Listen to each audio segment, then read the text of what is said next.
ಈಗ ವಿಧಾನ ಪರಿಷತ್ ಸದಸ್ಯರಾದಂತಹ ರವಿಕುಮಾರ್ ಅವರು ನಮ್ಮೊಂದಿಗೆ ದೂರವಾಣಿ ಸಂಪರ್ಕಕ್ಕೆ ಬಂದಿದ್ದಾರೆ. ಸರ್ ನಮಸ್ತೆ. ನಮಸ್ತೆ ಮೇಡಮ್. ಸರ್ ಈಗ ಏನು ಹಿಜಾಬ್ ಬ್ಯಾನ್ ವಾಪಸ್ ಪಡೆದುಕೊಂಡಿದೆ ಸರ್ಕಾರ, ಅದಕ್ಕೆ ತಮ್ಮ ರಿಯಾಕ್ಷನ್ ಏನು ಸರ್? ಅಲ್ಲ, ಹಿಜಾಬ್ ಅನ್ನ ಬ್ಯಾನ್ ಮಾಡಿರೋದನ್ನ ವಾಪಸ್ ತೆಗೆದುಕೊಂಡಿದೆ. ವಾಪಸ್ ತೆಗಿಬೇಕು ಅಂತ ಯಾರಾದ್ರೂ ಕೇಳಿದ್ರು? ಯಾರು ಕೇಳಿದ್ರು ನನಗೆ ಗೊತ್ತಿಲ್ಲ. ಯಾರು ಹಿಜಾಬ್ ಹಾಕ್ತಾರ ಅವ್ರು ಕೇಳಿದ್ರು?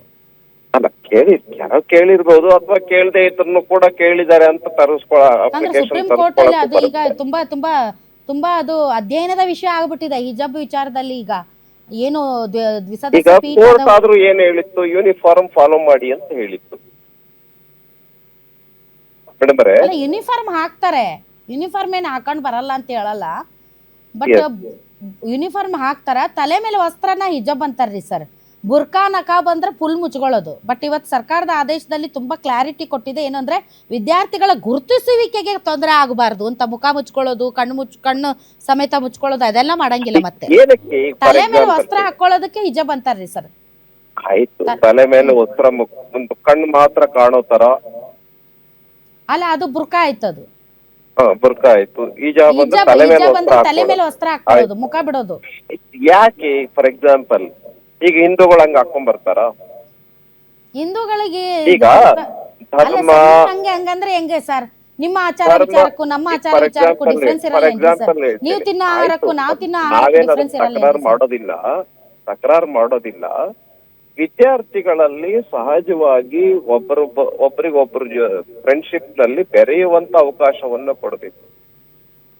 ಮತ್ತೆ ಹಿಜಾಬ್ ತಂದೆ, ಮತ್ತೆ ಬುರ್ಕಾ ತಂದೆ, ಅದು ಇವೆಲ್ಲ ಮಾಡಿದ್ರಿ sir Ravikumar sir. I am sorry to say this. ನಿಮ್ಮ ಒಂದು ನೀವು ಹೆಂಗೆ ಅಂತ ನನಗೆ ಗೊತ್ತು. ನೀವು ಯಾವ ರೀತಿ ಕಟ್ಟಕಡೆಯ ಮನುಷ್ಯರನ್ನ ತಲುಪ್ತೀರಿ, ನೀವು ಯಾವ ರೀತಿ ಶೋಷಿತರು ಮತ್ತು ತಳ ಸಮುದಾಯದ ಜೊತೆಗೆ ನಿಮ್ಮ ಒಡನಾಟ ಇದೆ. ನನಗೆ ಅದರ ವಿತ್ ಡ್ಯೂ ರೆಸ್ಪೆಕ್ಟ್ ನಾನು ಹೇಳ್ತೀನಿ, ನೀವೇ ಮಾಡಿದ್ದನ್ನ ಚಲೋ ಇತ್ತು. ಯಾರು ಏನು ತಕರಾರು ಎತ್ತಿರ್ಲಿಲ್ಲ. ಯಾವ ವಿದ್ಯಾರ್ಥಿಗಳು ರೋಡಿಗೆ ಬಂದು ಹಿಜಾಬ್ ಹಾಕಿಸ್ಬೇಡ್ರಿ ಅಂತ ಹೇಳಿರ್ಲಿಲ್ಲ. ಯಾರು ಕೂಡ ಅದ್ರ ಬಗ್ಗೆ ಆಕ್ಷೇಪ ಎತ್ತಿರಲಿಲ್ಲ. ನೀವೇ ಎತ್ತಿದ್ರಿ ಬಿಜೆಪಿ ಸರ್ಕಾರ ಹಿಜಾಬ್ ಹಾಕೊಂಡ್ ಬರಬಾರ್ದು ಅಂತ, ನೀವ ತೆಗ್ದಿದ್ದದು. ತುಂಬ ಖುಷಿ ಆಗ್ತಾ ಇದೆ. ಯಾಕೆಂದರೆ ಇವತ್ತು ಎಷ್ಟೋ ಜನ ಮಹಿಳೆಯರು ಹೇಳ್ತಾ ಇದ್ರು, ನನಗೆ PCOD ಪ್ರಾಬ್ಲಮ್ ಇತ್ತು ಸರ್, ಥೈರಾಯ್ಡ್ ಪ್ರಾಬ್ಲಮ್ ಇತ್ತು ಸರ್, ಆರಾಮಾಗಿ ನಾನು ಸಣ್ಣ ಆದೆ ಸರ್, ತುಂಬ ಥ್ಯಾಂಕ್ ಯು ಅಂತ ಎಷ್ಟೋ ಜನ ಹೇಳ್ತಾ ಇದ್ರು. ನಿಮಗೆ PCOD ಪ್ರಾಬ್ಲಮ್ ಇರಲಿ, ಥೈರಾಯ್ಡ್ ಪ್ರಾಬ್ಲಮ್ ಇರಲಿ, 100% ನೀವು ಸಣ್ಣ ಆಗಬೇಕು, ಆರೋಗ್ಯದಲ್ಲೂ ಸಮೇತ ತುಂಬ ಚೇತರಿಕೆ ಆಗಬೇಕು ಅಂದರೆ ಪ್ರತಿದಿನ ನಮ್ಮ ಜೀನಿ ಸ್ಲಿಮ್ನ ಯೂಸ್ ಮಾಡಿ. ಯಾಕೆಂದರೆ ಜೀನಿ ಸ್ಲಿಮ್ಮು ಒಂದು ಉತ್ತಮ ಆಹಾರ. ಅದು ಏನಕ್ಕೆ ಅಂತ ಯಾವ ಹಿಂದೂ ಧರ್ಮದ ವಿದ್ಯಾರ್ಥಿಗಳಾಗ್ಲಿ, ಕ್ರಿಶ್ಚಿಯನ್ ಧರ್ಮದ ವಿದ್ಯಾರ್ಥಿಗಳಾಗ್ಲಿ, ಅಥವಾ ಬೇರೆ ಜಾತಿ ಸಮುದಾಯದ ವಿದ್ಯಾರ್ಥಿಗಳು ಯಾರು ಬೀದಿಗೆ ಬಂದಿರಲಿಲ್ಲ ಇವ್ರು ಹಿಜಾಬ್ ಹಾಕೊಂಡ್ ಬರಬಾರ್ದು ಹೆಣ್ಮಕ್ಳು ಅಂತ ಹೇಳಿ. ಆದ್ರೆ ನೀವೇ ಮಾಡಿದ್ದದನ್ನ. ಅದು ನಾವೇ ಮಾಡಿದೀವಿ, ಹೌದು. ಯಾಕೆ ಯೂನಿಫಾರ್ಮ್ ಅಂತ ಮಾಡಿದಾಗ ಯಾಕೆ ಬೇಕು ಅಂತ ನಾನು ಪ್ರಶ್ನೆ ಕೇಳ್ತೀನಿ. ಈಗಲೂ ಆಯ್ತು ಸರ್, ಅದನ್ನು ದಾಟಿನೂ ಸರ್ ಆಯ್ತು. ತಂದೆ ತಾಯಿಗಳೇ ಸರಿ ಇಲ್ಲ ಅಂತ ಒಂದ್ ನಿಮಿಷ, ತಂದೆ ತಾಯಿಗಳೇ ಸರಿ ಇಲ್ಲ ಸರ್, ನೀವು ಹಾಕೊಂಡ್ ಹೋದ್ರೆ ಮಾತ್ರ ನೀನ್ ಎಜುಕೇಶನ್ ತಗೊಂತ ಹೇಳ್ತಾರಂತ ಇಟ್ಕೊಡ್ರಿ ಮನ್ಯಾಗ. ಅಂತವ್ರು ಮತ್ತೆ ಎಜುಕೇಶನ್ ನಿಂದ ಅವ್ರು ವಂಚಿತರಾಗಬೇಕಾ ಹೇಳ್ರಿ? ಅದಕ್ಕೆ ತಂದೆ ತಾಯಿಗಳು ಕೂಡ ಬದಲಾಗಬೇಕು, ನಾವು ಕೂಡ ಬದಲಾಗಬೇಕು. ನಾವು ಈಗ ಪಾಶ್ಚಿಮಾತ್ಯ ದೇಶಗಳಲ್ಲಿ ಏನ್ ನಡೀತಾ ಇದೆ ನಮಗೆಲ್ರಿಗೂ ಕೂಡ ಗೊತ್ತಿದೆ. ಮಕ್ಕಳಿಗೆ ಸ್ವಾತಂತ್ರ್ಯ ಬೇಕು, ಇದೆಲ್ಲ ಒಪ್ಕೊಳ್ತೀನಿ ನಾನು. ಆದ್ರೆ ಮಕ್ಕಳಿಗೆ ಎಜುಕೇಶನ್ ಫಸ್ಟ್ ಕೊಡಿ. ಯೂನಿಫಾರ್ಮ್ ಇವ್ಯಾವು ಬೇಡ. ಮಕ್ಕಳಲ್ಲಿ ಸಮಾನತೆ ಬೇಕು, ಭ್ರಾತೃತ್ವ ಬೇಕು, ನಾವೆಲ್ಲ ಒಂದೇ ಅನ್ನುವಂತ ಭಾವನೆ ಬೇಕು ಅನ್ನೋ ಕಾರಣಕ್ಕೋಸ್ಕರ ಇಡೀ ದೇಶದಲ್ಲಿ ಶಾಲಾ ಕಾಲೇಜುಗಳಲ್ಲಿ ಯೂನಿಫಾರ್ಮ್ ಅನ್ನ ಆಯಾ ಸರ್ಕಾರಗಳು ಅಥವಾ ಆಯಾ ಸಂಸ್ಥೆಗಳು ತೆಗೆದುಕೊಂಡು ಬಂದಿದ್ದಾವೆ. ಮತ್ತೆ ನಾನು ಇದನ್ನ ಹಿಜಾಬ್ ಹಾಕೊಂಡ್ ಬರ್ತೀನಿ ಅಂತಂದ್ರೆ ನಾನು ಏನ್ ಹೇಳೋಣ? ಹಾಕೊಂಡ್ ಬರೋದಾದ್ರೆ ಹಾಕೊಂಡ್ ಬನ್ನಿ, ಸರ್ಕಾರ ಅನುಮತಿ ಕೊಟ್ಟಿದೆ. ಫೇರ್. Thank you sir.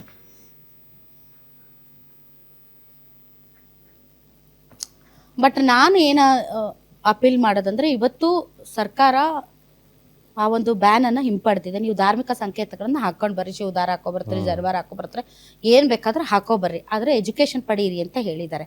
ಮತ್ತೆ ಇದನ್ನು ಏನಾದರೂ ತಾವು ದೊಡ್ಡದು ಮಾಡಿ ಸಮಾಜದಲ್ಲಿ ಶಾಂತಿಯನ್ನು ಕದಡುವ, ಕ್ಷೋಭೆಯನ್ನು ಉಂಟು ಮಾಡುವ, ಹಿಂಸಾಚಾರವನ್ನು ಪ್ರಚೋದಿಸುವ ಮತ್ತು ಗಲಭೆಗೆ ಪ್ರೋತ್ಸಾಹಿಸುವ ಭಾಷಣಗಳನ್ನು ಕೊಟ್ಟು ಏನಾದರೂ ಸಮಾಜದಲ್ಲಿ ಅಶಾಂತಿ ನಿರ್ಮಾಣ ಮಾಡಿದ್ರೋ ನಿಮ್ಮಂಥ ಅಪರಾಧಿಗಳು ಯಾರಿರಲ್ಲ ಹೇಳ್ತೀನಿ.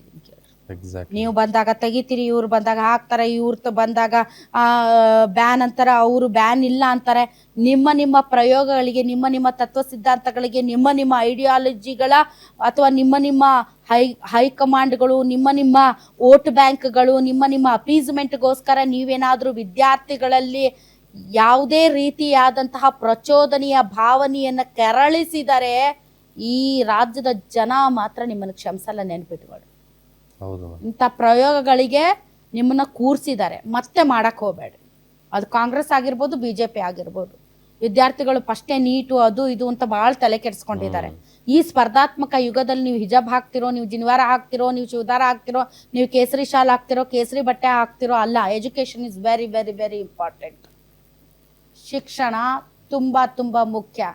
ಹೆಣ್ಣು ಕಲಿತರೆ ಇಡೀ ಸಮಾಜ ಕಲಿತ ಹಾಗೆ.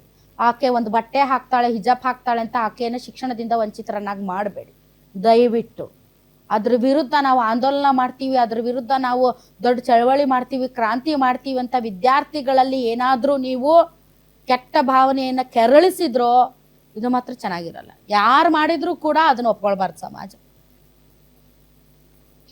ಈಗ ತಂದೆ ತಾಯಿಗಳಿಗೆ ನಮ್ಮಂಥವ್ರ ಕೈದ್ರೆ ಫಸ್ಟ್ ಓದಂತೀವಿ ನಾವು. ತಗೊಂಡು ಏನು ಮಾಡ್ತೀವಿ, ಯಾರು ಹಿಜಾಬ್ ಹಾಕೊಂಡು ಬರ್ತಾರೋ, ಯಾರು ಕೇಸರಿ ಶಾಲ್ ಹಾಕೊಂಡು ಬರ್ತಾರೋ, ಯಾರು ಪೇಟ ಹಾಕೊಂಡ್ ಬರ್ತಾರೋ ಅದೆಲ್ಲ ತಲೆ ಕೆಡ್ಸ್ಕೊಬೇಡ. ನಿನ್ಗೆ ಏನೈತಿ, ಎದಕ್ಕೆ ಹೋಗ್ತೀನಿ ಶಾಲೆಗೆ ಕಾಲೇಜ್ಗೆ, ಓದಕ್ಕೆ ಹೋಗ್ತೀವಿ, ಓದೋದಷ್ಟೇ ಮಾಡು. ಹೌದಲ್ವಾ?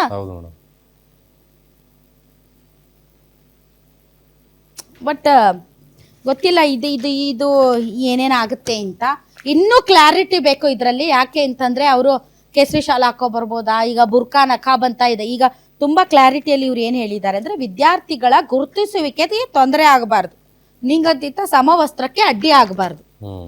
ಒಂದು ಸಮವಸ್ತ್ರ ಇರುತ್ತೆ, ಅದ್ರ ಮೇಲೆ ಫುಲ್ ಏನೋ ಹಾಕೋ ಬಂದ್ಬಿಡೋದು, ಐಡೆಂಟಿಟಿನೇ ಗೊತ್ತಾಗೋದಿಲ್ಲ ಯಾರು ಬರ್ತಾರೆ ಹೋಗ್ತಾರೆ ಅಂತ, ಕಣ್ಣು ಕಾಣೋಂಗೆ ಹಾಕೊಂಬರೋದು, ಅದನ್ನೆಲ್ಲ ಎನ್ಕರೇಜ್ ಮಾಡಿ. ನಾನು ಅದನ್ನ ಹೇಳ್ತೀನಿ. ತಲೆ ಮೇಲೆ ಏನೋ ಒಂದು ಬಟ್ಟೆ ಹಾಕೊಂಬರ್ತೀನಿ, ಯೂನಿಫಾರ್ಮ್ ಹಾಕೊಂಬರ್ತೀನಿ ಅಂದ್ರೆ ಫೇರ್ ಇನಫ್, ಅದ್ರಲ್ಲಿ ಏನು ತಪ್ಪಿಲ್ಲ. ಹೌದಲ್ವಾ? ಅದ್ರಲ್ಲೇನು ತಪ್ಪಿಲ್ಲ. ಇನ್ನೊಂದೇನೋ ನಾವು ಈಗ ಅಯ್ಯಪ್ಪ ಸ್ವಾಮಿ ಮಾಲೆ ಹಾಕೊಂಡಿರ್ತಾರೆ ಹುಡುಗರು, ಪಾಪ ಅವರು ಬಟ್ಟೆ ಹಾಕೊಂಡ್ ಬರ್ತಾರ, ಅದಕ್ಕೆ ಯಾರ ಅಡ್ಡಿ ಪಡಿಸ್ತಾರ? ಅಂಥವು ಏನೂ ಇರ್ಲಿಲ್ಲಪ್ಪ ನಮ್ಮ ಕಾಲದಾಗ. ಈಗ ಇವ್ರದ್ದು ಎಲ್ಲ ಶುರುವಾಗಿತ್ತು. ಅವಾಗ ಎಲ್ಲರೂ ನಾವು ಒಂದೇ ಅಂತ ಪರಸ್ಪರ ಗೌರವ ಪ್ರೀತಿಯಿಂದ ಇದ್ವಿ. ಈಗಲೇ ಇಂಥವೆಲ್ಲ ಶುರುವಾಗಿರೋದು.